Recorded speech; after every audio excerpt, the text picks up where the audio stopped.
মানিকগঞ্জের 2 আসন তারেক জিয়া রাস্তা বাজন মইনুল ইসলাম শান্ত ভাই ধানের শীষে সকলের ভোট চাই ও ভাই গো ধানের শীষে সকলের ভোট চাই।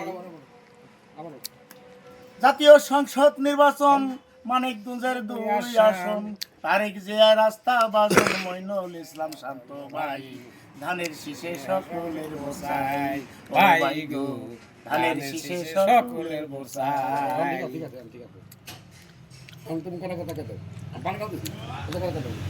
ধন্যবাদ ধন্যবাদ আমাদের নেতা ইদ্রিস আলী ভাই হলুদ মরিচের মেলালা ফার্নিচারের ব্যবসা আছে তার এর জন্য দোয়া করবেন। আমাদের খুব ভালো একজন নেতা, আমাদের বিএনপির লোক সে, আমাদের নেতা প্রিয় নেতা শামসুল ইসলাম খান ছেলে নয়মের ছেলে মনিরুল ইসলাম খান শান্ত ভাইয়ের জন্য একটি গান উপহার দিলেন। সবাইকে ধন্যবাদ। সবাই লাইক শেয়ার সাপোর্ট করবেন ইনশাল্লাহ।